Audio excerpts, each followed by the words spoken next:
আমরা এখন লাইভ।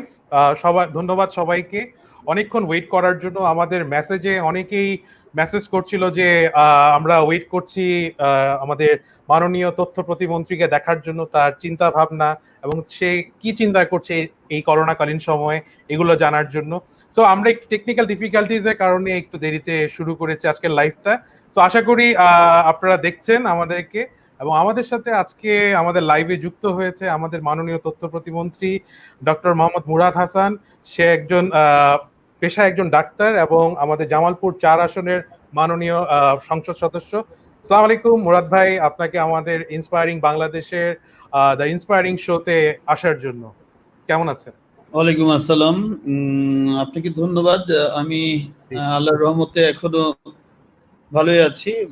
এই করোনার প্রাদুর্ভাবে যখন জর্জরিত সমগ্র বিশ্ব এবং এই বৈশ্বিক দুর্যোগের মধ্যে বাংলাদেশও যথারীতি আক্রান্ত, এবং আজ পর্যন্ত আমাদের প্রায় 300 তো মানুষ ইন্তেকাল করেছেন। ইন্না লিল্লাহি ওয়া ইন্না ইলাইহি রাজিউন। আর আমাদের আক্রান্ত প্রতিদিন আমরা দেখতে পাচ্ছি। আজকেও 1034 জন, তো গতকাল 1064 জন। তো এটা আমরা যথেষ্ট পরিমাণ আমরা পরীক্ষা নিরীক্ষা করতে পারছি না, আমাদের ল্যাবরেটরির সীমাবদ্ধতা আছে। যদিও গণপ্রজাতন্ত্রী বাংলাদেশ সরকারের মাননীয় প্রধানমন্ত্রী, জাতির পিতার সুযোগ্য কন্যা, বঙ্গবন্ধু কন্যা জননেত্রী শেখ হাসিনা আপ্রাণ চেষ্টা করে যাচ্ছেন। আমি বলবো যে উনি জীবন দিয়ে চেষ্টা করছেন। আমরা যখন সারা বাংলাদেশের মানুষ, 16 কোটি মানুষ, আমরা যখন ভীত, শঙ্কিত, আতঙ্কিত, তখন মাননীয় প্রধানমন্ত্রী আমাদের সেনাপতির ভূমিকায় তার পিতার মতো, যেভাবে বঙ্গবন্ধু মহান মুক্তিযুদ্ধের নেতৃত্ব করেছেন, বাঙালি জাতিকে স্বাধীনতা এনে দিয়েছেন, হাজার বছরের পরাধীনতার শৃঙ্খল ভেঙে এই জাতিকে পাকিস্তানি হানাদারদের থেকে মুক্ত করেছেন। একইভাবে বঙ্গবন্ধু কন্যা এই করোনা বিরোধী যুদ্ধে অসীম সাহসিকতার সাথে লড়ে যাচ্ছেন এবং জাতিকে আত্মবিশ্বাসী করে এই বাংলার মানুষকে কিভাবে সুরক্ষিত করা যায়, রক্ষা করা যায়, তার জন্য প্রাণান্ত চেষ্টা করছেন। আমি মাননীয় প্রধানমন্ত্রীর কাছে বাঙালি জাতির পক্ষ থেকে কৃতজ্ঞতা জানাই।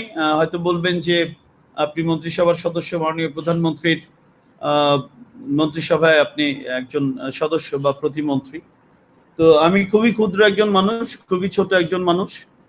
আমি তার সন্তান 2 জন, মাননীয় সজীব অজিত জয় এবং সাইমা হোসেন পুতুল, তাদের চেয়েও ছোট। তো আমি আসলে নিজেকে মাননীয় প্রধানমন্ত্রীর সন্তান তুল্য মনে করি এবং মাননীয় প্রধানমন্ত্রীকে আমাদের পরম শ্রদ্ধেয় মা মনে করি। তো আমি তার সন্তানের মতো এদেশের একজন নাগরিক। আমার পিতা বীর মুক্তিযোদ্ধা এবং মুক্তিযুদ্ধের সংগঠক, সর্বদলীয় সংগ্রাম পরিষদ 1971-এর আহ্বায়ক, জামালপুরের শেরপুরের দায়িত্বে নিয়োজিত কমান্ডার ছিলেন, আহ্বায়ক ছিলেন, এবং মুক্তিযোদ্ধাদের রিক্রুটমেন্ট করা থেকে শুরু করে, মুক্তিযোদ্ধাদের ট্রেনিং করা থেকে শুরু করে, আওয়ামী লীগের প্রেসিডেন্ট হিসেবে তৎকালীন সময়ে পাকানাদার বিরোধী যুদ্ধে সম্মুখ সারির যোদ্ধা হিসেবে যুদ্ধ করেছেন। আমি একজন মুক্তিযোদ্ধার সন্তান। আমার এর চেয়ে বেশি পরিচয় নাই। আমি একজন চিকিৎসক এবং অল্প পড়াশোনা করেছি। MBBS পাশ করার পরে আমি অনকোলজিতে বঙ্গবন্ধু শেখ মুজিব মেডিকেল বিশ্ববিদ্যালয় থেকে পোস্ট গ্রাজুয়েশন MPhil ডিগ্রিটা অর্জন করতে সক্ষম হয়েছি। এটা মাননীয় প্রধানমন্ত্রী আমাকে 3 বার ধমক দিয়েছেন। 3 বার ধমকের কারণে MP থাকা অবস্থাতে, প্রথম MP যখন হই 2008 সালে, তখন আমি আমার এই MPhil মানে পোস্ট গ্রাজুয়েশন ডিগ্রিটা শেষ করি 2011 সালে। এই তো আমার পরিচয়। আমি আপনারা আমাকে আজকে ইন্সপায়ারিং বাংলাদেশ এই প্ল্যাটফর্মে আপনারা আমন্ত্রণ জানিয়েছেন, এই জন্য ধন্যবাদ জানাই। যারা দেখছেন আমাকে এবং আমার কথা যারা শুনছেন, তাদের সবাইকে আমার সালাম এবং শুভেচ্ছা। আশা করি সবাই ভালো আছেন, সুস্থ আছেন, এবং প্রথমেই আহ্বান, সবাই নিরাপদে থাকবেন, নিজ বাড়িতে থাকবেন, স্বাস্থ্যবিধি মেনে চলবেন এবং একেবারে জীবন বাঁচানোর তাগিদ, অর্থাৎ অত্যাবশ্যকীয় কারণ ছাড়া ঘর থেকে বের হবেন না। জি, অত্যন্ত ধন্যবাদ। জি ধন্যবাদ মুরাদ ভাই আপনাকে আপনার সূচনা ইন্ট্রোডাকশন দেওয়ার জন্য, এবং সবচেয়ে বড় কথা একজন ডাক্তার হিসেবে আপনি যে ভূমিকা পালন করছেন এই করোনাকালীন সময়, এবং একজন ডাক্তার হিসেবে এবং আপনি যে একজন তথ্যমন্ত্রী, সঠিক তথ্য যেন আপনি আমাদের যারা করোনা আক্রান্ত মানুষ তাদেরকে দেওয়ার জন্য একটি সেবা চালু করেছেন নিজ উদ্যোগে। ওই সেবার ব্যাপারে আমরা একটু দেখে আসব। আমাদের যে অডিয়েন্স বিভিন্ন দেশ থেকে আমাদের মানুষ এখন কানেক্টেড হয়ে আছে, প্রায় 100 মানুষের মতন আমাদের এখানে কানেক্টেড। আমরা আপনার যে সেবাটা শুরু করেছেন ওই ভিডিওটা আমরা একটু দেখে আসবো, সো দ্যাট সবাই এই ব্যাপারটা জানতে পারে আরো সুন্দর করে। আমরা একটু ভিডিওটা দেখে আসি।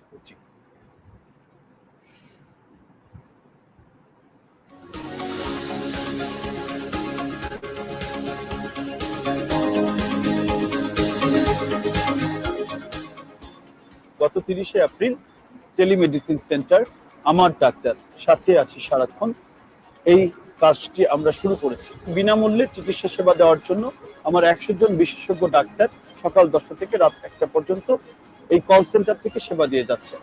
সেবা পেতে কল করুন 09611555522। আপনাদের সেবা করার সুযোগ দিন, আমরা আপনাদের সেবা করে ধন্য হতে চাই, সার্থক হতে চাই। জয় বাংলা। জি, একটি অসাধারণ উদ্যোগের ব্যাপারে আমরা জানলাম যে আপনি একটি টেলিমেডিসিন সেবা আমার ডাক্তার শুরু করেছেন, যেখানে আপনার রাত 1টা পর্যন্ত আমাদের দেশের মানুষরা ফ্রিতে টেলিমেডিসিন সেবা পেয়ে যাচ্ছে, এবং ডাক্তার হিসেবে আপনি যে ইনফরমেশনটা শেয়ার করছেন ওটা কিন্তু একটা বড় জিনিস হিসাবে আমি মনে করি যে এই সময়ে মানুষ পাচ্ছে। তো এই ব্যাপারে যদি আপনি একটু বলেন আমার ডাক্তার, এবং এই আমার ডাক্তারের থ্রুতে আমাদের দেশের মানুষরা কিভাবে সেবা পেতে পারবে আরো। আপনাকে ধন্যবাদ। আমি আসলে আমার এই টেলিমেডিসিন সেন্টারটি আমার বিবেকের তাড়নাই করেছি, এবং আমার সাথে আমি যখন ময়মনসিংহ মেডিকেল কলেজে পড়ি, আমি 1993 সালে জুলাই মাসে ময়মনসিংহ মেডিকেল কলেজে অ্যাডমিশন নেই, এবং তখন থেকে মেডিকেলের স্টুডেন্ট হিসেবে ডাক্তার হওয়ার ব্রত বা শপথ নিয়ে মা বাবার স্বপ্ন পূরণ করার জন্য, সবারই স্বপ্ন, আমার নিজেরও স্বপ্ন ছিল যে একজন বড় ডাক্তার হব। এই সময় থেকে আমার মেডিকেল লাইফ, যেটা প্রায় 6-7 বছর আমি ময়মনসিংহ মেডিকেল কলেজ ক্যাম্পাসে ছিলাম। ময়মনসিংহের মা মাটি মানুষের সাথে আমার একটা সম্পর্ক। আমি ময়মনসিংহ বিভাগের সন্তান। আমরা ময়মনসিংহ বিভাগের 4 জেলা, এর মধ্যে জামালপুর, শেরপুর, নেত্রকোনা এবং ময়মনসিংহ, এই 4টি জেলা ময়মনসিংহ বিভাগের অন্তর্ভুক্ত। আমি জামালপুরের মাটির সন্তান। আমার নির্বাচনী এলাকা জামালপুর জেলার সরিষাবাড়ি উপজেলা। তো সবার দোয়ায় আমি মুরব্বীদের দোয়ায়, সবার দোয়ায় আল্লাহর রহমতে 2001 সালের মে মাসে আমার MBBS শেষ করি। তো সেখানে আমি ছাত্র রাজনীতির সাথে সম্পৃক্ত হয়ে যাই 1994 সাল থেকেই।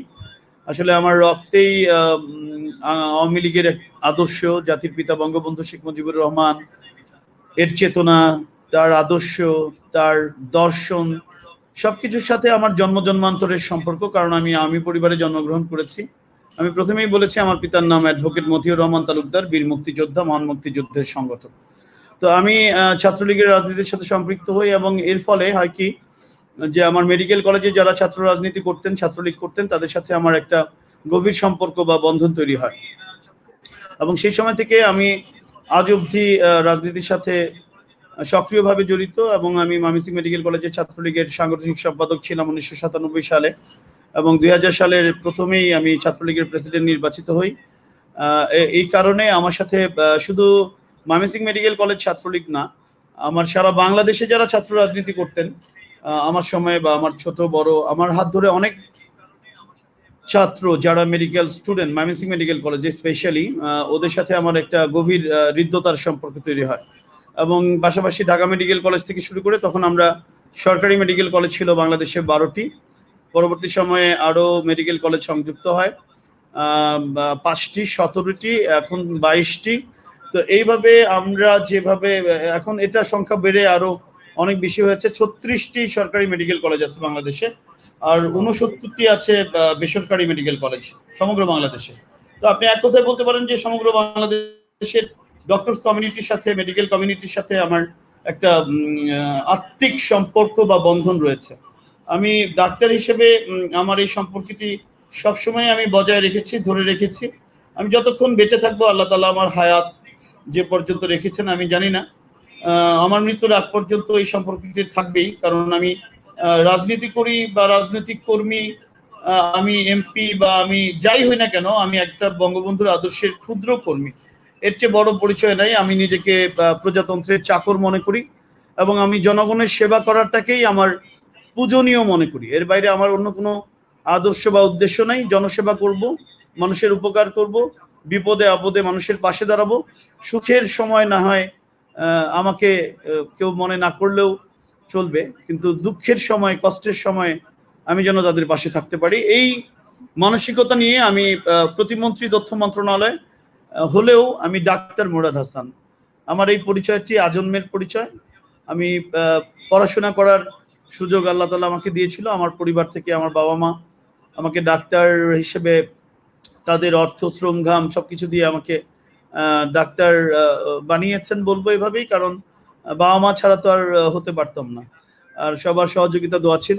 তো আমি আমার এই তরুণ ডাক্তারদেরকে নিয়ে আমি বলবো যে আমার সারা বাংলাদেশের তরুণ ডাক্তার যারা, শুধু ময়মনসিংহ মেডিকেল কলেজ নয়, ঢাকা মেডিকেল কলেজ থেকে শুরু করে, আমি তো বললাম যে 36টি সরকারি মেডিকেল কলেজ এবং 69টি বেসরকারি মেডিকেল কলেজ, এর বাইরেও আপনার এনজিওস এবং বিভিন্ন প্ল্যাটফর্মে যারা হেলথ সেক্টরে কাজ করছেন তাদেরকে আমি কানেক্টেড করেছি এবং আমার এই আহ্বানগুলো আমি সবাইকে জানিয়েছি। আমি টেলিমেডিসিন সেন্টারটি যখন গঠন করেছি তখন আমি এটার উদ্যোগ যখন নিয়েছি তখন আমি বিশেষ করে engineers institution of Bangladesh IEB এর সাথে সম্পৃক্ত হই এবং আমি আজকে আপনার এই আলাপচারিতায় আমি বিশেষভাবে ধন্যবাদ, আন্তরিকভাবে কৃতজ্ঞতা জানাই ইনস্টিটিউট অফ ইঞ্জিনিয়ার্স এর নির্বাচিত সভাপতি ইঞ্জিনিয়ার আব্দুস সবুর সাহেবকে এবং তার যে নির্বাচিত কমিটি আইইবির সহসাধারণ সম্পাদক ইঞ্জিনিয়ার রৌনক এবং আমি সিআরআই এর ইঞ্জিনিয়ার তন্ময় আহমেদ যিনি সিআরআই এর কোঅর্ডিনেটর, তাদের প্রত্যেককে আমি সিআরআই এর সবাই আমাকে সব তরুণ প্রজন্মের যোদ্ধা যারা বাংলাদেশের স্বাধীনতার চেতনাকে সমুন্নত রাখার জন্য, মুক্তিযুদ্ধের চেতনাকে যারা বুকে ধারণ করে জাতির পিতা বঙ্গবন্ধু কন্যা মাননীয় প্রধানমন্ত্রী শেখ হাসিনার সাথে কাজ করছেন, তাদের সবার প্রতি আমার আন্তরিক কৃতজ্ঞতা জানাই। তাদের সবার সহযোগিতার কারণেই আমি এই প্ল্যাটফর্ম, অর্থাৎ আমার যে টেলিমেডিসিন সেন্টার, এটার নাম হচ্ছে আমার ডাক্তার, সাথে আছি সারাক্ষণ। এবং যে কল সেন্টারটির নাম আপনারা জানেন 09611555522, এই নাম্বারে কল করলে সে যেই হন না কেন, সারা বাংলাদেশ এমনকি সারা পৃথিবী, আপনারা সংযুক্ত হতে পারবেন। এবং আমার বিশেষজ্ঞ ডাক্তার যারা সকাল 10টা থেকে রাত 1টা পর্যন্ত, 30শে এপ্রিল রাত 9টায় আমি উদ্বোধন করেছি। এটা খুবই সাদামাটা ভাবে করেছি, কারণ করোনা দুর্যোগের কারণে আমরা ঘর থেকে বের হই না। কে মন্ত্রী, কে আমরা প্রধানমন্ত্রী, মাননীয় প্রধানমন্ত্রীও গণভবন থেকে বের হন না। সবাই আমরা নিরাপদ দূরত্ব, সামাজিক দূরত্ব রক্ষা করে চলছি এবং স্বাস্থ্যবিধি মেনে চলার চেষ্টা করছি। যদিও আমার দেশের মানুষ অতটা সচেতন নয়, তারপরেও আমি বলবো যে আমরা এত শিক্ষিত উন্নত জাতি না হলেও অনেক উন্নত জাতির চেয়ে আমরা কম্পারেটিভলি, তুলনামূলকভাবে এখনো ভালো আছি। কারণ আমাদের নেতা, আমাদের অভিভাবক, আমাদের মাননীয় প্রধানমন্ত্রী বঙ্গবন্ধু কন্যা জননেত্রী শেখ হাসিনা। আমি শুধু তার হাতকে শক্তিশালী করার জন্যই, আমার অন্য কোনো উদ্দেশ্য নাই, আমার অন্য কোনো এখানে আমার আশাও নাই, আমার লাভও নাই, আমি অন্য কোনো চিন্তাও করি না। আমি ডাক্তার মুরাদ হাসান এই পরিচয়ে এটা করেছি। হ্যাঁ, এটা হয়তো সরকারের পক্ষে যাবে অথবা মানুষের পক্ষে যাবে। আমার উদ্দেশ্য হচ্ছে সকল শ্রেণী পেশার মানুষ, কে ধনী, কে গরিব, কে এমপি, কে মন্ত্রী, কে ব্যবসায়ী, কে ছাত্র, কে কি, এটা আমার কোন দল করে এগুলো আমার জানার দরকার নেই। আমি করোনা আতঙ্কের এই সময় সকল মানুষ যেন সেবা পেতে পারে। হয়তো বলবেন যে 100 জন ডাক্তার দিয়ে আপনি 16 কোটি মানুষের সেবা করবেন, না, আমাদের এই সংখ্যা 100 জন বিশেষজ্ঞ ডাক্তার, শুধু ডাক্তার না। কিন্তু আমি আপনাকে আগে বলেছি বিশেষজ্ঞ ডাক্তার মানে এমবিবিএস পাস করার পরে যে কোনো স্পেশালিটি অর্থাৎ ডিসিপ্লিনে বা ব্রাঞ্চে, সেটা হতে পারে medicine, surgery, gynae, neurology, oncology, paediatrics, psychiatry, any kind of discipline, সব ডিসিপ্লিনের ডাক্তারদেরকে, ইউরোলজি, রেসপিরেটরি মেডিসিন, গ্যাস্ট্রোএন্টারোলজি, আমাদের সব হেমাটোলজি, আমি কি বলবো, সব ডিসিপ্লিনের, নিওন্যাটোলজি, সব ডিসিপ্লিনের ডাক্তারদেরকে আমরা ইনক্লুড করছি এবং এটার পরিধি আস্তে আস্তে বাড়বে ইনশাল্লাহ, আমি যদি বেঁচে থাকি, এবং এটা অব্যাহত থাকবে যতক্ষণ করোনা দুর্যোগ থাকবে। আমরা করোনা মুক্ত যতক্ষণ না হতে পারবো ততক্ষণ পর্যন্ত এই সার্ভিস বা এই সেবামূলক কার্যক্রম বিনামূল্যে চলতে থাকবে। আমি কারো 10টা পয়সা খরচ করতে হবে না, শুধু কষ্ট করে একটা ফোন করবেন। আমরা নিঃস্বার্থভাবে সেই বিশেষজ্ঞ ডাক্তারদেরকেই নিয়েছি যারা স্বেচ্ছায় স্বপ্রণোদিতভাবে মানুষের সেবা করতে চায়। আর ডাক্তারদের সম্পর্কে কিছু নেগেটিভ ইমেজ বা কিছু ধারণা আছে, আমি বলবো না যে সব ধারণাই ভুল, কেউ কেউ হতেই পারে, সবাই তো আর একরকম হয় না, সবাই মানে একেবারে নিবেদিত প্রাণ নাও হতে পারে, কেউ কেউ প্রফেশনাল বা কমার্শিয়াল দৃষ্টিভঙ্গি থাকতে পারে। তো আমরা যাদেরকে আমরা ইনক্লুড করেছি এরা সবাই তরুণ, আমি বলবো যে তরুণ প্রজন্মের যোদ্ধা, যারা front line fighters who are the priority right now, who are serving the peoples as the doctor, যাদেরকে ছাড়া আসলে সেবা কার্যক্রম সম্পন্ন করা সম্ভব নয়। আমরা যে যে প্রফেশনেই থাকি না কেন, ডাক্তার ছাড়া চিকিৎসা কার্যক্রম সম্পন্ন করা যাবে না। অতএব we have to pay respect to the doctors who are fighting, who are devoting, who are dedicating themselves for the peoples of the whole world, like 770 crores peoples of the entire world. We are showing our respect. We should keep the respect for the doctors who are fighting their best. Right. এবং এই যে কথাটা আমাদের মাননীয় তথ্য প্রতিমন্ত্রী বললেন যে তার প্রথম যে পরিচয় যে ডাক্তার হিসেবে কিন্তু সে নিবেদিতভাবে এই সেবাটা সবার জন্য দিয়ে যাচ্ছে, দল মত নির্বিশেষে, কে কোন দল করে বা কার জন্য, এটা কিন্তু সবার জন্য উন্মুক্ত এবং বিনামূল্যে এই ব্যাপারটা সে সবার জন্য পৌঁছে দিচ্ছে। এবং আরেকটি কথা আপনার সাথে আমি শেয়ার করতে চাই যে আমাদের যে তরুণরা কিন্তু অনেক জায়গা থেকে আমাদের সাথে আছে কানেক্টেড, প্রায় 165 জন মানুষ এখন লাইভ আমাদেরকে দেখছে, আরো অনেক মানুষ কোয়েশ্চেন করছে।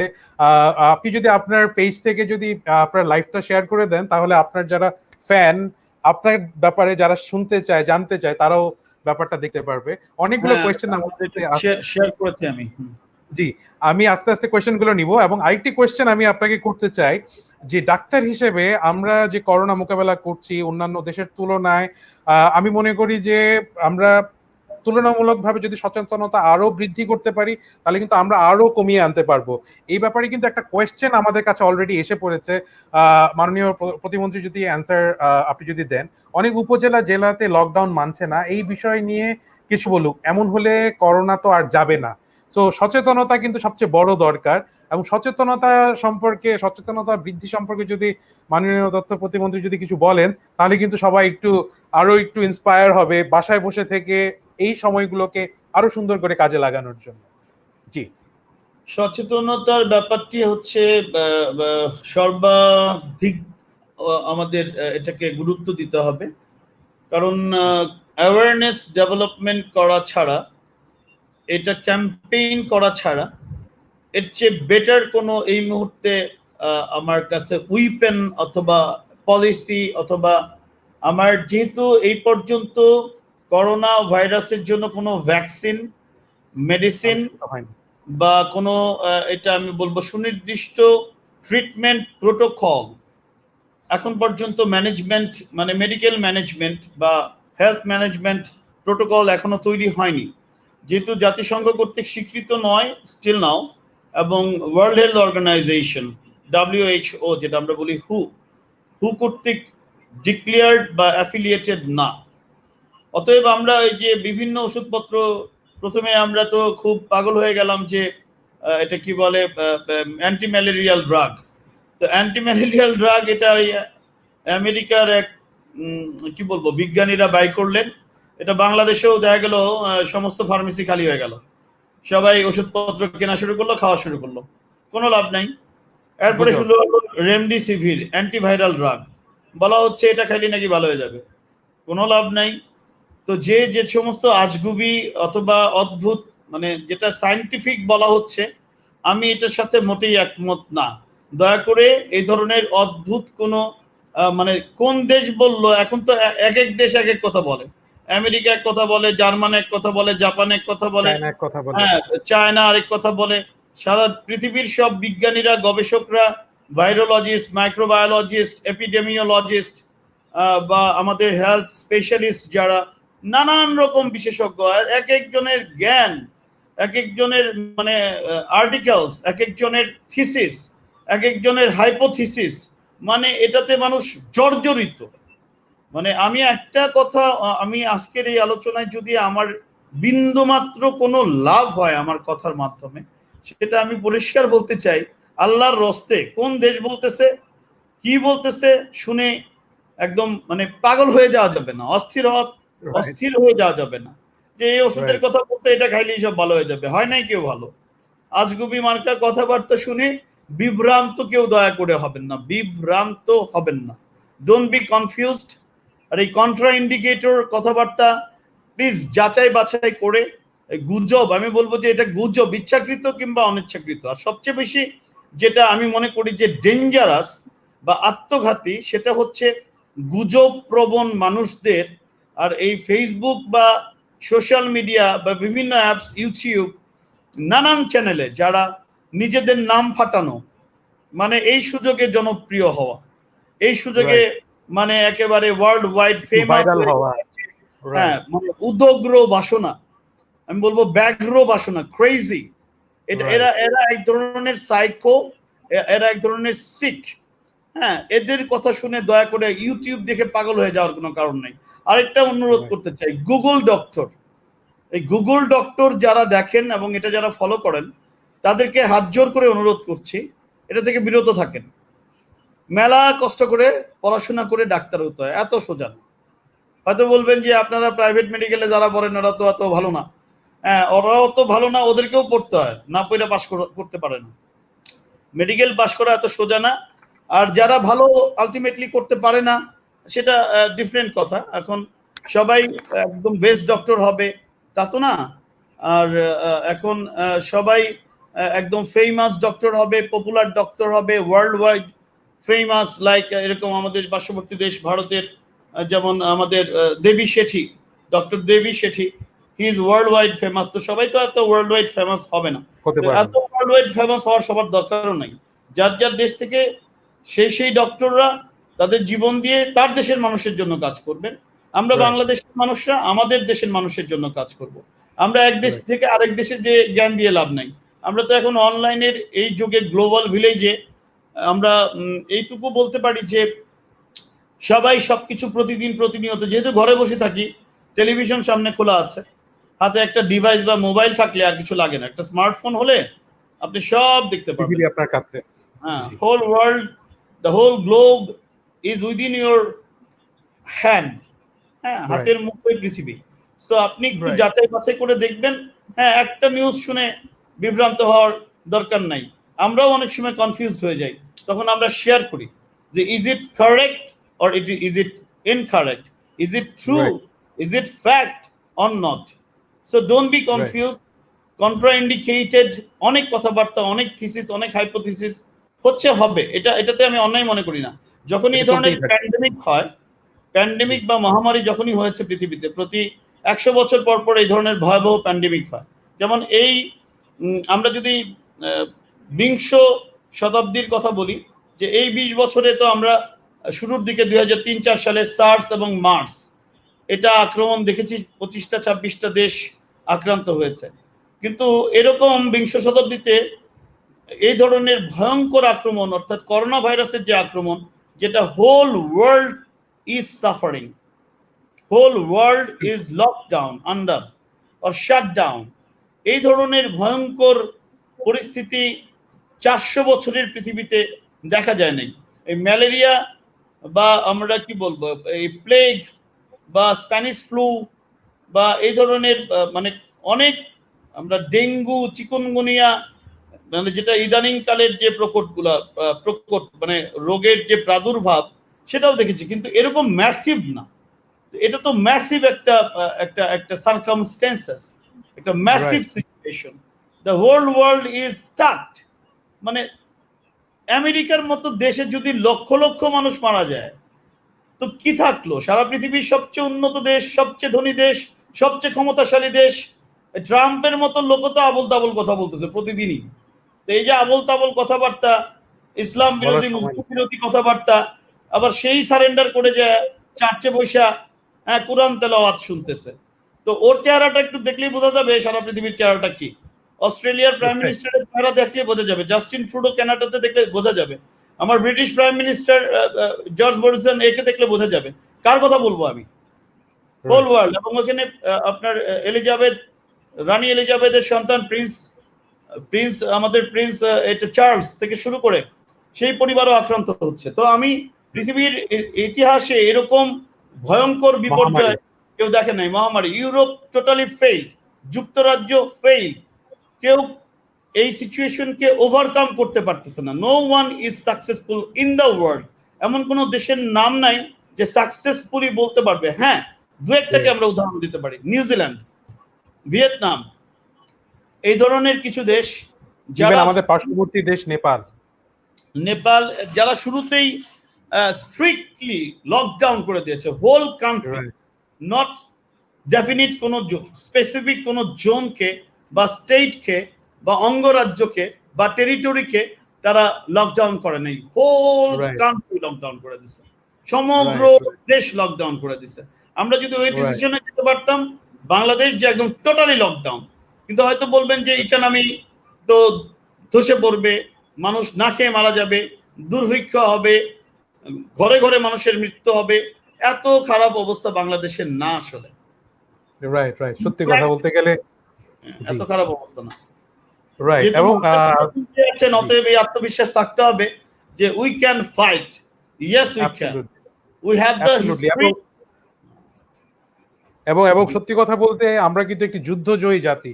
1971 সালে আমরা রক্তক্ষয়ী যুদ্ধের মাধ্যমে আমাদের স্বাধীনতা অর্জন করেছি, এবং আমরা মনে করি যে এই দুর্যোগকালীন সময় কিন্তু আমরা আমাদের সচেতনতা দ্বারাই কিন্তু আমরা ফাইট করতে সচেষ্ট হব। এবং অনেকগুলো কোয়েশ্চেন আপনার জন্য এসেছে। একটা কোয়েশ্চেন যদি আমরা নেই, বাংলাদেশে প্রথম নভেল করোনা ভাইরাসের জিনোম সিকোয়েন্সিং সম্পন্ন করেছেন ডক্টর শামীর সাহা ও ডক্টর সেজুতি সাহা। এখন বাংলাদেশ এই বিষয়টির অ্যাডভান্টেজ কিভাবে নিবে বলে মনে করে স্বাস্থ্য রিসার্চে? ডাক্তার মুরাদ হাসান, আপনি যদি বলেন যে এই সিকোয়েন্সিং এর অ্যাডভান্টেজটা আমরা কিভাবে নিতে পারি, এবং আমরা কিন্তু বাংলাদেশি হিসেবে কিন্তু প্রাউড ফিল করি যে বাংলাদেশি মানুষরাই কিন্তু এটার জিনোম সিকোয়েন্সিংটা সম্পন্ন করেছে, যেটা এটাকে কিভাবে আরো সামনের দিকে এগিয়ে নিয়ে যাওয়া যায় আমাদের স্বাস্থ্য রিসার্চের ক্ষেত্রে? জিনোম সিকোয়েন্সিং বা জেনেটিক কোড, এটাকে আবিষ্কার করা, যেটা প্রথম চীন চেষ্টা করেছিল। উহানে যখন এই করোনা আক্রমণ করলো, সেই উহানের ল্যাবরেটরি যেখান থেকে বলা হচ্ছে লিক হয়েছে, বা অ্যানিম্যাল মার্কেটে এর মাধ্যমে অনেক কথাই তো আমরা শুনেছি। এখন কোনো কথাই থাকছে না, বলা হচ্ছে যে প্রকৃতি থেকেই এই ভাইরাসের জন্ম হয়েছে। তো নানান রকম কথাবার্তা শুনতে শুনতে মানুষ puzzled, confused, what is true, what is false, we cannot identify what is the real story. তো এখন যে জেনেটিক কোড নিয়ে যেটা বলা হচ্ছে বা জিনোম সিকোয়েন্সিং, এটা আমাদের দেশের যে দুইজন ডক্টর সমীর এবং তার সহধর্মিনী, তো ওনারা যারা এটা নিয়ে কাজ, হ্যাঁ সরি তার মেয়ে, জি বাবা আর মেয়ের, সরি এক্সট্রিমলি সরি, এই বাবা এবং মেয়ে, আমি দেখেছি এবং I should salute them।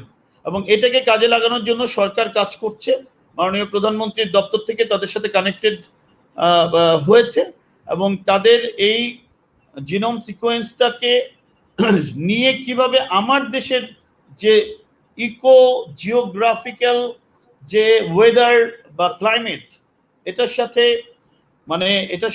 এটাকে কোরিলেট করে কিভাবে আমার দেশের করোনার যে এটার যে ক্যারেক্টারটা, এটা তো সবচেয়ে বড় প্রবলেম যেটা হলো, এটা যখন আক্রমণ করে নাক মুখ বা যেদিক দিয়েই সে প্রবেশ করুক না কেন, এর টার্গেট থাকে লাংস। সো লাংসকে ওরা সিভিয়ারলি এফেক্ট করে, এবং এদের সিভিয়ার মানে প্রজনন ক্ষমতা এত দ্রুত এরা বংশবৃদ্ধি করে যে খুব দ্রুত লাংসকে ইনঅ্যাক্টিভ করে ফেলে, এবং যে কারণে অক্সিজেন কনজামশন করেও, মানে যত অক্সিজেন যত সাপ্লাই দেন না কেন, সিলিন্ডারে দেন আর আপনি হসপিটালে নিয়ে দেন আর যেভাবে দেন, অক্সিজেন কনসেন্ট্রেটর দিয়ে দিয়ে দেন, যেভাবেই দেন, নেজালি দেন আর মাস্ক দিয়ে দেন, যেভাবেই দেন, তারপরেও দেখা যায় হয় না, তখন ভেন্টিলেশন লাগে। তো ভেন্টিলেটর তো আর সব জায়গায় আপনি ইউজ করতে পারবেন না, এটা ঘরে বসে ভেন্টিলেটর ইউজ করা so tough. So without doctor, without expert, without anaesthesiologist, without critical care medicine, emergency medicine specialist ছাড়া এটার ম্যানেজমেন্ট সো টাফ। এবং এখানে ট্রেন্ড সিস্টার লাগে, ট্রেন্ড হেলথ পার্সোনালস লাগে, আমাদের যেটা বলি আমরা জেনেটিক ইঞ্জিনিয়ার বা এটাকে কি বলবো আমরা, বায়োমেডিক্যাল ইঞ্জিনিয়ার, এরকম এদেরকে লাগে, এবং এটার মেনটেনেন্স করতে হয়। তো যাই হোক, এখন মূল কথাটা যেটা, সরকার অবশ্যই তাদের এই আবিষ্কার বা উদ্ভাবন নিয়ে কাজ করছে। We feel proud of them and we should pay respect to them. Absolutely.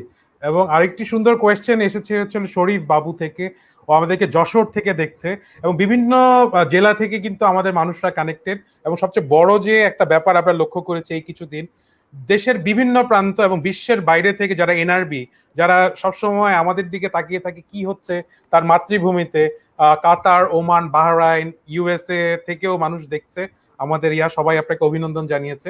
একটা কোয়েশ্চেন আমরা নিচ্ছি মুরাদ ভাই। কোয়েশ্চেনটা করেছে শরীফ বাবু। মুরাদ ভাই, why we are so much hostile to doctors while they are doing noble jobs? Also, why we are giving too much values to BCS, not to doctors and engineers? আপনি যদি একটু বলেন যে আমরা কেন বিসিএস এর প্রতি এতটা বায়াসড, ইঞ্জিনিয়ারিং বা ডাক্তারির প্রতি আমরা কেন জোর দিচ্ছি না, যেহেতু এখন এই সময়টা আমাদেরকে নতুন করে রিয়েলিটি চেক করার সুযোগ করে দিয়েছে। আপনি যদি একটু বলেন। আসলে পেশাজীবী বলতে আমাদের বাংলাদেশে প্রকৃতিকে বলা হয় বা রিকগনিশন দেওয়া হয় সরকারিভাবে বা জাতীয়ভাবে। সেটা হলো, প্রকৃতি বলতে আমরা প্রকৌশলীদেরকে বুঝি, আর কৃষিবিদদেরকে বুঝি, আর চিকিৎসকদেরকে বুঝি। আমি এখানে শুধু বিসিএস ক্যাডার বা হেলথ ক্যাডার যারা বিসিএস জব করে তারাই যে সমস্ত সার্ভিস দিতে পারবে এটা আমি মনে করি না। অবশ্যই আমরা নন বিসিএস বা নন ক্যাডার যারা বা প্রাইভেট সেক্টরে যারা কাজ করছে, বিভিন্ন ক্লিনিক্স গুলোতে, বিভিন্ন এনজিওতে, বিভিন্ন আন্তর্জাতিক সংস্থা বা জাতীয় সংস্থা, বিভিন্ন প্ল্যাটফর্মে যারা কাজ করছে, সবাইকে নিয়েই ঐক্যবদ্ধভাবেই কাজ করতে হবে। এই মহাদুর্যোগের সময়, প্যান্ডেমিকের সময় শুধু সরকারি, বেসরকারি, এনজিও বা মাল্টিন্যাশনাল বা ন্যাশনাল এরকম চিন্তা করলে তো হবে না। এখন আমাদের সবাইকে লাগবে, ইঞ্জিনিয়ার্স, ডক্টরস, কৃষিবিদ, কারণ এটা তো সুনির্দিষ্ট একটা জায়গায় সীমাবদ্ধ না। আপনি যখন করোনার আক্রমণ হচ্ছে তখন আপনার চিকিৎসার প্রশ্ন আসতেছে, কিন্তু মানুষের বেঁচে থাকার জন্য তো কৃষিবিদদেরকে লাগবে, তাই না? তাদের এই খাদ্যের ঘাটতি যাতে না হয়, খাদ্যের অভাব যাতে না হয়, এই জন্য আমার কৃষকদেরকে বাঁচিয়ে রাখতে হবে এবং তাদেরকে দিয়ে ফসল উৎপাদন করানো এবং সেই ফসল ঘরে তোলা এবং সেটার সরবরাহ বাজারে রাখা, এবং জনগণ যাতে বাজারে গেলে, কাঁচা বাজারে গেলে বা মার্কেটে গেলে তারা যেন সেই খাদ্যগুলো কিনতে পারে। জীবন বাঁচিয়ে রাখার জন্য যে খাদ্য সামগ্রীর প্রয়োজন সেগুলো কিনতে হবে। এখানে আরেকটা কথা আমি বলবো যে অনলাইন প্ল্যাটফর্মটা খুব ইম্পর্টেন্ট। অনলাইন শপিং আর অনলাইন কেনাকাটা এখন আমাদের দেশে এটা অলমোস্ট ভালো, আমি বলবো অ্যাডভান্সমেন্ট হয়েছে। মাননীয় প্রধানমন্ত্রী ডিজিটাল বাংলাদেশ বিনির্মাণের যে ঘোষণা 2008 সালে নবম জাতীয় সংসদের আগে বলেছিলেন যে Bangladesh will be the digital Bangladesh, as it is dreamed by the father of the nation. সোনার বাংলার আরেকটি নাম হবে ডিজিটাল বাংলাদেশ। তো সেই প্ল্যাটফর্মে যখন আমরা কাজ করতে, আজকে এই 12 বছরে বাংলাদেশের অগ্রগতি অনেক। যখন সজীব ওয়াজেদ জয় আমাদের মাননীয় তথ্য প্রযুক্তি উপদেষ্টা, মাননীয় প্রধানমন্ত্রী, তখন আপনাদের মনে রাখতে হবে যে আন্তর্জাতিক খ্যাতিসম্পন্ন একজন আইটি স্পেশালিস্ট, যিনি যুক্তরাষ্ট্রে থেকে এই বাংলাদেশের ইনফরমেশন টেকনোলজিকে, কমিউনিকেশন ইনফরমেশন টেকনোলজিকে যখন উনি লিড করতেছেন মাননীয় প্রধানমন্ত্রীর নেতৃত্বে, তখন এই বিশ্বাস যেন আমরা হারিয়ে না ফেলি যে বাংলাদেশও ইনশাআল্লাহ সমগ্র বিশ্বের সাথে তাল মিলিয়ে আমাদের দেশকে ডিজিটালাইজ করার প্রক্রিয়ার সম্পন্নের পথে আমরা অনেক দূরে এগিয়েছি। হ্যাঁ, এক যুগ খুব বেশি সময় নয়, এক যুগ এ সমস্ত অর্জন করা সম্ভব নয়, কিন্তু যতটুকু আমরা অর্জন করেছি এটা নেগলেক্ট করার মতোও নয়। আমার বাংলাদেশের 13 কোটি মানুষ মোবাইল ইউজ করে, 10 কোটি মানুষ অনলাইনে কানেক্টেড। ফেসবুকে থেকে শুরু করে যতগুলো অ্যাপস আছে সব অ্যাপসে আমার দেশের তরুণ প্রজন্ম, আমি বলবো যে আমার সন্তানেরা, আমি তো মুক্তিযুদ্ধ পরবর্তী প্রজন্ম, আমার জন্ম 1974 সালে নভেম্বরে, আর আমার সন্তান, আমার একটা ছেলে একটা মেয়ে। আমার যে ছেলে যুবরাজ ও ক্লাস 3-তে পড়ে, তো ক্লাস 3-তে পড়ে ও যেভাবে ওর মোবাইল, আইফোন বা ওর যে ম্যাকবুক প্রো, ল্যাপটপ ও যেভাবে ইউজ করে, ও গেম মেক করে এবং ইউটিউবার। হ্যাঁ, ইভেন সে বলে যে আমি গেম হ্যাক করতে পারি। He is 9 years old.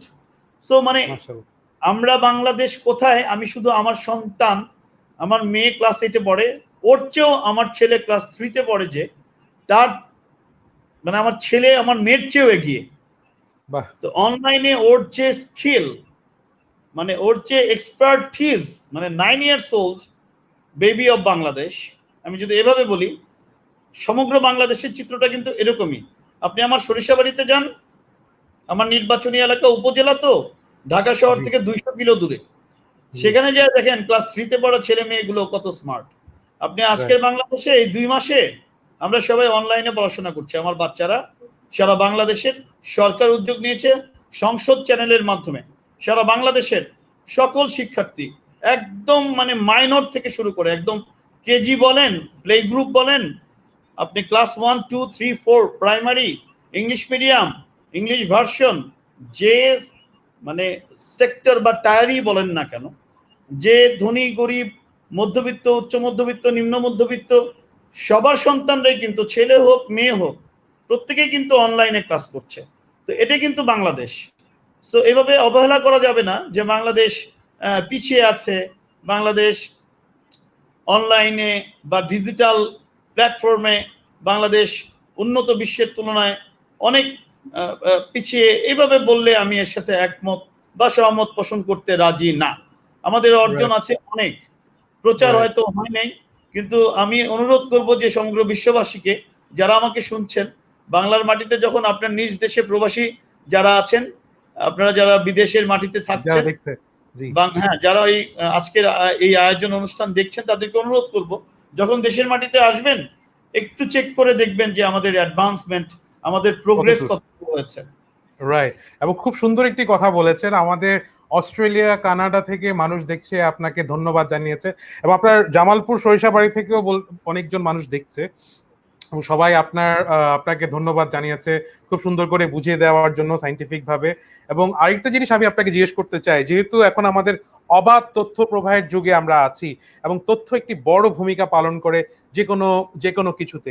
আপনি দেখেন এই করোনাকালীন সময়ে অনেক ধরনের গুজব রটিয়ে অনেক ধরনের বিশৃঙ্খলা সৃষ্টি করা হচ্ছে। যারা করোনা আক্রান্ত হয়েছে তাদেরকে অচ্ছুত বানিয়ে তাদের বাড়িঘরে হামলা করা হচ্ছে একটি গুজব রটিয়ে। আমরা বিভিন্ন জেলায় দেখছি যে বিনা কারণে কিন্তু তারা গুজব রটিয়ে বিভিন্নভাবে তাদের মধ্যে মারামারি তৈরি হচ্ছে। আমাদের তথ্য প্রতিমন্ত্রীর কাছে আমার একটি প্রশ্ন, আমাদের কি এখন একটি পর্যাপ্ত সময় না যে নিজেদের একটি প্ল্যাটফর্ম ক্রিয়েট করা, যে প্ল্যাটফর্মের থ্রুতে আমরা সুষ্ঠু এবং সুন্দর যে তথ্যগুলো এগুলো অবাধভাবে দিতে পারবো? এবং আমাদের যে ডিজিটাল নিরাপত্তা যে দিবস হয়েছিল কিছুদিন আগে, আমাদের একটি মূল মন্ত্র ছিল সত্য মিথ্যা যাচাই আগে, ফেসবুকে শেয়ার পরে। সো আমরা সত্য মিথ্যা যাচাই না করে কিন্তু ফেসবুকে শেয়ার করে দিই, এবং এটার ফলে কিন্তু বিশৃঙ্খলা সৃষ্টি হয়। তো আপনার কি মনে হয় আমাদের যে প্ল্যাটফর্মটা আমরা করার চেষ্টা করছি, আমি যদি আমাদের প্ল্যাটফর্মের কথা বলি, ইন্সপায়ারিং বাংলাদেশ, এটা কিন্তু প্ল্যাটফর্মটা হচ্ছিল আমাদের বাংলাদেশি মানুষদেরকে কথা করে চিন্তা করে করা, যে আমরা যে নিজেদের গল্প, নিজেদের সাকসেস স্টোরিজ শেয়ার করার মতন কিন্তু কোনো প্ল্যাটফর্ম পাই না। আমরা কিন্তু ডিপেন্ড করি অন্য প্ল্যাটফর্মের উপরে, যেখানে কিন্তু অনেক ধরনের কন্টেন্ট নিয়ে কিন্তু সয়লাভ। সো আপনার কাছে কি মনে হয় as a ministry of information থেকে আমরা এই ধরনের প্ল্যাটফর্ম নিয়ে কিরকম আশাবাদী হতে পারি বাংলাদেশের মানুষের প্রতি? আপনি অনেকগুলো কথা, অনেকগুলো প্রশ্ন এখানে আসছে, আমি একটা একটা করে বলার চেষ্টা করব। As per my concern or as per my knowledge, as per my observation, all the time I'm connected, almost all the time. আমি যতক্ষণ ঘুমিয়ে থাকি 4 ঘন্টা 5 ঘন্টা বা যতটুকুই পারি ঘুমানোর চেষ্টা করি, কারণ অন্তত সুস্থভাবে বেঁচে থাকার চেষ্টা করতে হবে। বাকি সবটুকু সময় আমার চোখ টেলিভিশনের দিকে থাকে, বাকি সবটুকু সময় আমার চোখ সোশ্যাল মিডিয়ার দিকে থাকে, বাকি সবটুকু সময় আমার মিনিস্ট্রির সাথে আমার কানেকশন থাকে। এবং শুধু তাই নয়, সকল গোয়েন্দা সংস্থা যারা জাতীয় নিরাপত্তা নিয়ে কাজ করে, এবং আমার প্রশাসন, আমার মাননীয় প্রধানমন্ত্রীর দপ্তর থেকে শুরু করে, মহামান্য রাষ্ট্রপতির দপ্তর থেকে শুরু করে, আমার তথ্য মন্ত্রণালয় থেকে শুরু করে 48টি মিনিস্ট্রি এবং সব মিলিয়ে 52টি আমাদের মন্ত্রণালয় আছে, প্রত্যেকের সাথেই আমরা কানেক্টেড। এবং আমরা যতক্ষণ যত রকম গুজব পাই, যেমন আমি শুরুতে বলি, যখন করোনার আক্রমণ শুরু হলো, আমাদের দেশের অনেক মহারথীরা বললেন সব সেক্টরে, আমি ডাক্তার থেকে শুরু করে কার নাম বলবো, কারণ নাম বলতে চাচ্ছি না, সবাই বলে আমাদের বাংলাদেশে, সবাই না অনেকেই বললো আমাদের বাংলাদেশে করোনা ভাইরাস আক্রমণ করতে পারবে না, আসবে না। আবার আমার ইসলামী বক্তা, ধর্মীয় বক্তা, তারা তো বলেই বসলো যে আল্লাহ তাআলার সাথে কথা হলো, আল্লাহ তাআলা বলছে করোনা বাংলাদেশে পাঠাবে না। তো এরকম আজগুবি অনেক মাওলানা সাহেব, মানে নামধারী বড় বড় আলেম ওলামা, কিন্তু বিতর্কিত, তারা এই করোনা নিয়ে এমন কিছু কথা বললেন যা কিনা আমাদেরকে হতাশ করলো, যে আল্লাহর সাথে শিরক করা বলবো আমি, এটা গীবত করা বলবো আমি এর চেয়ে বেশি কিছু বলতে চাই না। আল্লাহ তাআলার বান্দা হয়ে, আল্লাহ তাআলার সৃষ্ট জীব হয়ে আমরা নিজেদেরকে আশরাফুল মখলুকাত দাবি করি, যে সৃষ্টির সেরা জীব বা প্রাণী হচ্ছে মানব প্রজাতি, মানুষ, যাদের বিবেক আছে, বুদ্ধি আছে, যাদের বিচার বিবেচনা আছে। তারা যদি এই ধরনের কথা বলে, সে হোক মাওলানা, হোক সে ধর্মীয় বক্তা, হোক সে বিভিন্ন ধর্ম বর্ণ আছে, আমি বলবো যে সনাতন ধর্মাবলম্বী, হিন্দু ধর্মাবলম্বী, ওদেরও অনেক বড় বড় এরকম ধর্মীয় বক্তারা অদ্ভুত অদ্ভুত কথাবার্তা বলেছেন, সেটাও আমরা দেখেছি সোশ্যাল মিডিয়াতে, বিভিন্ন জায়গায় দেখেছি, ইউটিউবে দেখেছি। মানে শুনলে আক্কেল গুরুম হয়ে যায়, মানে মাথার কাজ করে না, যেটা কি বললো, এটা হাসবো না কাঁদবো, লজ্জাও করে না এদের, যে তোমরা একাই চালাক, একাই বুদ্ধিমান, একাই মানে খাওয়া দাওয়া করে মানুষ নামক একটা স্ট্রাকচার নিয়ে কথা বলছো, আর 770 কোটি পৃথিবীর মানুষ সবাই গাধা গরু, সবাই বোকা, সবাই মূর্খ, সবাই অশিক্ষিত, আপনি একলাই শিক্ষিত, একলাই জ্ঞানী। এটা মনে করা তো ঠিক না। আপনি যেই হন না কেন, ডাক্তার, ইঞ্জিনিয়ার, কৃষিবিদ, ব্যবসায়ী বা online activist, whoever you are, you should not talk like that. You should not confuse the people. You don't have that kind of right to make the people puzzled, confused, hesitated. You should not. You don't have that kind of right. So be careful to talk in front of media, whatever the name of that media, like electronic media, print media, social media, online portals, or any kind of apps or online platform like Inspiring Bangladesh. Lots of platforms are working right now, because আমরা সবাই গৃহবন্দী, আমাদেরকে এই গৃহবন্দী অবস্থায়, when we are staying at home, when we could not go out from our home, তখন এই ধরনের অনলাইন অ্যাক্টিভিটিস চলবেই। আগামীর বিশ্বটা অনলাইনের উপরে চলে যাবে। আমি বলবো যে এই অনলাইন ডিভাইস মানে mobile, smartphone, laptop, iPad, whatever, সারা বিশ্ব এদিকে ব্যাংকিং চলবে এই লাইনে, কেনাকাটা চলবে এই লাইনে, কথাবার্তা চলবে এই লাইনে, মানে সমস্ত কিছু শেয়ারিংসটা হবে অনলাইনে। তো আমি যেটা বলতে চাই যে আমরা গুজবে বিভ্রান্ত না হয়ে আমরা যেন যাচাই বাছাই করি। We should have to verify, আমাদেরকে এটা যাচাই বাছাই করে দেখতেই হবে। আপনি যদি না বোঝেন আপনার বন্ধুকে বলেন, আপনি যদি না বোঝেন আপনার মা বাবাকে বলেন, আপনার বিশ্বস্ত জনকে বলেন যে বাবা এটা যে দেখলাম, বা মা এটা যে দেখলাম, বা ভাইয়া বা আপু বা আমাদের আত্মীয় স্বজন যেই হোক না কেন, পাড়া Right. প্রতিবেশী যারা আপনাদের দীর্ঘদিনের সম্পর্ক, তাদের সাথে শেয়ার করেন যে এটা কি সঠিক কিনা। আরো 10টা জায়গায় আপনি পরীক্ষা করেন যে এই কথাটা ঠিক কিনা। আমি ডাক্তার মুরাদ বললেই সব কথা একেবারে কোরআন শরীফের মতো সত্য হয়ে যাবে, বাইবেলের মতো হয়ে যাবে, গীতার মতো হয়ে যাবে, Right. এটা তো ভাবা ঠিক না। Right. তো আমি এই জন্য বলতে চাই যে গুজব যারা রটাবেন তাদেরকে শনাক্ত করার জন্য সর্বাত্মক চেষ্টা আমরা করছি। এই বাংলাদেশে আমরা 5টি মন্ত্রণালয় একযোগে কাজ করছি। হয়তো বলবেন মুরাদ ভাই আপনারা তো পারতেছেন না। কখন পারি না?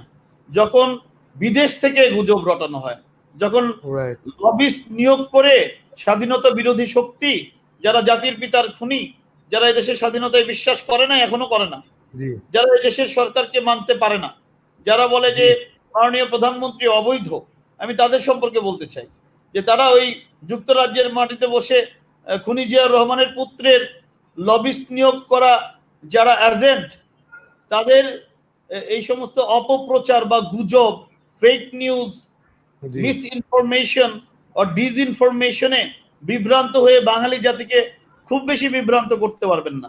আজগুবি জি, জি। মার্কা কথাবার্তা, আবল তাবল কথাবার্তা, মির্জা ফখরুল আর ওই রিজভি সাহেব, আপনাদের উদ্দেশ্যে বলতে চাই, আমার এই কথা যদি কোনো বিএনপি সমর্থক বা অন্য কোনো সমর্থক যদি আপনারা শুনেও থাকেন, আপনাদেরকে করজোরে অনুরোধ করতে চাই, দয়া করে বিভ্রান্ত রটানো থেকে হবেন না। বিরত থাকুন। আজে বাজে কথা, বাংলাদেশের ইতিহাসে মানুষকে জি। যেভাবে সহযোগিতা করা হচ্ছে, শুধু আজকের উদাহরণটা দিব, যে 50 লক্ষ মানুষকে নিম্ন আয়ের শ্রমজীবী মানুষকে 2,500 মোবাইলে টাকা করে। নগদের মাধ্যমে 1000 কোটি টাকার বেশি টাকা দেওয়া হয়েছে রাইট। আজকে। এবং 2 কোটি মানুষ সরাসরি ভাবে এটার দ্বারা উপকৃত হচ্ছে, এবং এটি সম্ভব হয়েছে কিন্তু আমাদের মোবাইল 2,500 টাকা করে প্রত্যেকটি পরিবারকে দেওয়া হয়েছে। এই জি, একটা জি। কথা বললাম, আর কত হাজার টন চাল আর কত হাজার টন মানে খাদ্য সামগ্রী বিতরণ করা হচ্ছে এই বাংলাদেশে। আমি মুরাদ ব্যক্তিগতভাবে কোটি টাকার বেশি শুধু আমরা আমার নির্বাচনী এলাকার সচ্ছল ধনী মানুষ, ব্যবসায়ী মানুষ, আমার দল আওয়ামী লীগ থেকে শুরু করে সহযোগী সংগঠন, সমাজসেবী যারা নাম প্রচার চায় না, কত জি। মানুষ লক্ষ লক্ষ টাকা দিয়েছে, কত মানবিক মূল্যবোধ সম্পন্ন মানুষ এগিয়ে এসেছে চিন্তার বাইরে, আমি নাম বলবো না। Right, right. এবং কোটি কোটি টাকার সামগ্রী আমরা, খাদ্য সামগ্রী, স্বাস্থ্য সুরক্ষা সামগ্রী আমরা বিতরণ করছি। প্রতি সপ্তাহে আমি নিজে 2 থেকে 3 দিন আমার নির্বাচনী এলাকায় থাকি। আপনারা দয়া করে গতকালকেও ছিলেন। ফেসবুকের আইডি দেখেন, আমার ফেসবুক পেজ দেখেন, এমডি মুরাদ হাসান নামে আমার ফেসবুক পেজে ঢোকেন, দেখেন আমার কার্যক্রমগুলো কি। আপনি দেখেন Right. জামালপুরে শেখ হাসিনা মেডিকেল কলেজে আমরা আরটিপিসিআর ল্যাবরেটরি উদ্বোধন করেছি। কিছুদিন 12ই আগেই করেছেন মে আপনারা। বাংলাদেশের ইতিহাসে নজিরবিহীন আমরা 70 লক্ষ টাকা নিজেরা জনপ্রতিনিধি, আমাদের জামালপুরের নেতা মির্জা আজম ভাই, সাবেক বস্ত্রপাট প্রতিমন্ত্রী, বাংলাদেশ আমেরিকার সাংগঠনিক সম্পাদক, তার নেতৃত্বে আমি ডাক্তার মুরাদ, জামালপুর 4 আসনের এমপি, প্রতিমন্ত্রী এবং জেলা পরিষদ চেয়ারম্যান জামালপুর ফারুক আহমেদ চৌধুরী এবং সাংগঠনিক সম্পাদক সানোয়ার হোসেন সানু, আমরা মিলে 40 লাখ টাকা আমরা শুধু নিজেরা দিয়েছি। আরো 30 Right. লক্ষ টাকা যারা স্বেচ্ছায় স্বপ্রণোদিত ভাবে এগিয়ে এসেছেন তারা দিয়েছে। এটা দিয়ে RTPCR laboratory, Sheikh Hasina medical college Jamalpur, এবং সেখানে মাইক্রোবায়োলজি ডিপার্টমেন্টে আমরা সেটার উদ্বোধন করে কার্যক্রম শুরু করে দিয়েছি। জামালপুরে 26 লক্ষ মানুষ তারা টেস্ট করার জন্য ময়মনসিংহ মেডিকেল কলেজে যেতে হতো, ময়মনসিংহ মেডিকেল কলেজ এখন তারা জামালপুরেই করতে পারছে।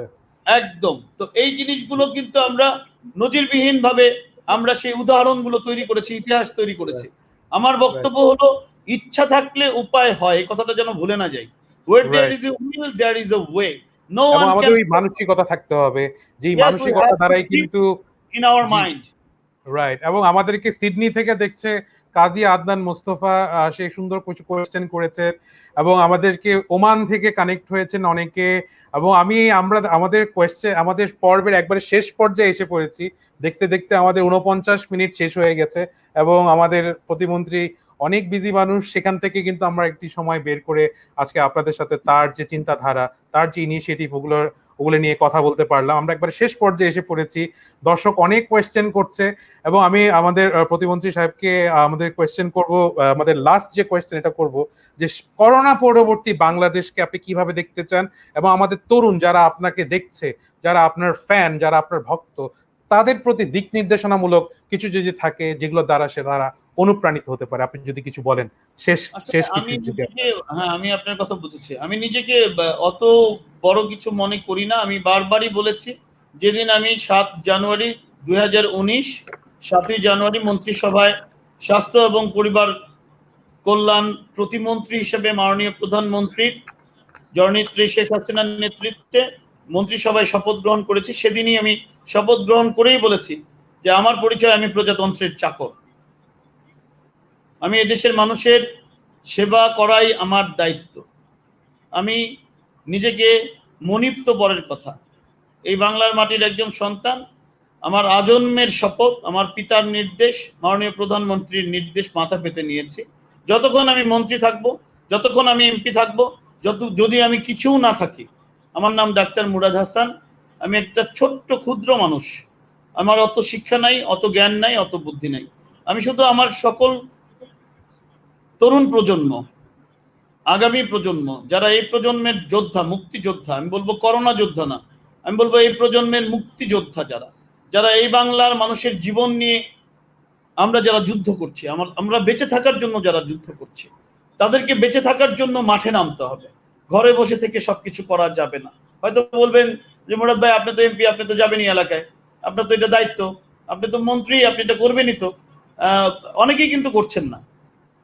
I feel pain, I feel pity on them, up on them. আমার কষ্ট লাগে যে আমরা যারা জনপ্রতিনিধি হয়েছি, আমরা যারা যাই হয়েছি, মেয়র হয়েছি, চেয়ারম্যান হয়েছি, মেম্বার হয়েছি, কাউন্সিলর হয়েছি, এমপি হয়েছি, মন্ত্রী হয়েছি, জেলা পরিষদ চেয়ারম্যান, উপজেলা চেয়ারম্যান, যারা মাঠে নামছেন না। Simply I feel pain and hate these people. You are not actually perfect. You are not committed. You are not devoted and dedicated for the peoples. You should do like that what is you are doing right now. It is not satisfactory at all. It is not acceptable. তো আমার কথা পরিষ্কার, আমি তরুণ প্রজন্মের উদ্দেশ্যে বলতে চাই, আপনাদেরকে এগিয়ে আসতে হবে। পৃথিবীর ইতিহাস যদি দেখি, আমার বাংলাদেশের ইতিহাস যদি দেখি, আমরা বলি যে বাংলাদেশের ইতিহাস মানে বাংলাদেশ ছাত্রলীগের ইতিহাস। এই কথাটা যে কত বড় সত্যি, বাংলাদেশের ইতিহাস যেন আমরা একটু দয়া করে পড়ে দেখি। জাতির পিতা বঙ্গবন্ধু শেখ মুজিবুর রহমান ছাত্রলীগের উপরেই নির্ভর করতেন। উনি বাংলাদেশ ছাত্রলীগের প্রতিষ্ঠা করেছিলেন 1948 সালের 4 জানুয়ারি। কেন? 23 বছরের ইতিহাস, 1948 থেকে 71, এই সংগ্রামের ইতিহাস, স্বাধীনতা যুদ্ধের যে প্রেক্ষাপট পটভূমি জাতির পিতা তৈরি করেছিলেন, 1000 বছরের পরাধীনতার শৃঙ্খল ভাঙার যে ইতিহাস তিনি করেছেন, তরুণদেরকে দিয়েই করেছেন। যারা মুক্তিযুদ্ধ করেছেন এরা তরুণই ছিলেন। 13 বছর, 14 বছর, 15 বছর, 16 বছর, 20 বছর, 25 বছর, 30 বছর, 35 বছর, এর বেশি কিন্তু না। অতএব পরিবর্তন আনতে পারে তরুণরাই। রাইট। সো আমাদের তরুণদেরকে এগিয়ে আসতে হবে, তারাই আমাদের আশার আলো, তারাই আমাদের স্বপ্ন। We keep the dream, we are waiting for the moment when the youth will come ahead. আমাদের মাননীয় প্রধানমন্ত্রী উনি পরিষ্কার বলেছেন, আমি তরুণদেরকে নিয়ে স্বপ্ন দেখি। তরুণরাই গড়বে সোনার বাংলাদেশ, বঙ্গবন্ধুর বাংলাদেশ, আগামীর বাংলাদেশ, ডিজিটাল বাংলাদেশ। আমাদের সকল রাজনীতি কিন্তু তরুণদের জন্য, আমার সকল রাজনীতি আমার সন্তানদের জন্য, আমার সকল রাজনীতি আমার ভবিষ্যৎ প্রজন্মের জন্য। তোমাদেরকে এগিয়ে আসতে হবে, তাহলেই আমরা গড়ে তুলতে পারবো বঙ্গবন্ধুর স্বপ্নের সোনার বাংলাদেশ। এটা আমি বিশ্বাস করি, এবং আমাদেরকে কেউ দাবিয়ে রাখতে পারবে না, কেউ দাবিয়ে রাখতে পারবে না। জাতির পিতার ওই কথাটা স্মরণ করায় দিতে চাই, একটা কথা রাখতেই হবে, কেউ দাবায় রাখতে পারবে না, বাংলাদেশকে কেউ দাবায় রাখতে পারবে না, তরুণ প্রজন্মকেও দাবায় রাখতে পারবে না। আমার অদম্য মেধা, প্রতিভা, দূরদর্শিতা, যোগ্যতা, সক্ষমতা, আত্মবিশ্বাস, মনোবল, সৎসাহস নিয়ে আমাদেরকে আগাতে হবে। ভয় পাওয়ার কোনো কারণ নাই, ভয় পাওয়ার কোনো কারণ নেই। আমাদেরকে যুদ্ধ করতেই হবে। কেউ অমর হব না, কোনো মানুষ অমর না। আপনাকে মরতেই হবে, আমাকে মরতেই হবে। জন্ম যেমন সত্যি, তার চেয়ে বড় সত্যি মৃত্যু। আপনি করোনাগ্রস্ত হয়ে মরবেন, নাকি হার্ট অ্যাটাকে মরবেন, নাকি রোড অ্যাক্সিডেন্টে মরবেন, নাকি ব্রেন স্ট্রোকে মরবেন, নাকি অ্যাসাসিনেটেড হবেন, জাতির পিতাকে যেভাবে হত্যা করা হয়েছে। তা আমি কে? আমি না থাকলে কি হবে? কিছুই হবে না। বাংলাদেশ থেমে থাকবে না, আমি থাকবো না, আমার সন্তানরা থাকবে, আমার সন্তানরা থাকবে না, তার সন্তানরা থাকবে। এরকম বাংলাদেশের 16 কোটি মানুষ আজন্ম যুদ্ধ করতে থাকবে যতক্ষণ পৃথিবী বেঁচে থাকবে। এই প্রত্যাশা আমার। অনেক ধন্যবাদ সবাইকে। জয় বাংলা। আমাদের জয় বাংলা, এই একটা স্লোগানকে বুকে ধারণ করে, আমাদের আত্মায় ধারণ করে, আমাদের রক্তে শিরায় উপশরায় ধমনীতে ধারণ করে বঙ্গবন্ধু কন্যার নেতৃত্বে আমাদেরকে এগিয়ে যেতেই হবে। ইনশাআল্লাহ কেউ আমাদেরকে ঢুকতে পারবে না, দাবায় রাখতে পারবে না। অসাধারণ ডক্টর মুরাদ হাসান, আপনার এই সময়গুলোর জন্য সবাই অনুপ্রাণিত হয়েছে এবং বলতে পারি যে বিশ্বের বিভিন্ন প্রান্ত থেকে মানুষ অনুপ্রাণিত হয়েছে আপনার কথা দ্বারা। এবং আপনার মূল্যবান সময়ের জন্য আপনাকে অশেষ ধন্যবাদ। আমাদের ইন্সপায়ারিং বাংলাদেশের প্ল্যাটফর্মের সাথে আপনি কানেক্ট হয়েছেন, যেখানে আমরা অবাধ এবং নিরপেক্ষ এবং সুষ্ঠু যে সংবাদ বা সুষ্ঠু যে কন্টেন্ট, ওই কন্টেন্টগুলো আমরা নিয়ে আসবো, যেই কন্টেন্টগুলোর মধ্যে থাকবে হলো উৎসাহ, উদ্দীপনা এবং সামনে এগিয়ে যাওয়ার প্রতিজ্ঞা। সো এই বলেই আজকের আমাদের দ্য ইন্সপায়ারিং শো চলো বাংলাদেশ শেষ করছি। আপনাকেও ধন্যবাদ এবং আশা করি সামনে আমাদের বিভিন্ন আয়োজনে আপনাকে পাবো, এই আশা করি আজকে শেষ করছি। জয় বাংলা, জয় বঙ্গবন্ধু। অনেক ধন্যবাদ। জয় বাংলা, জয় বঙ্গবন্ধু।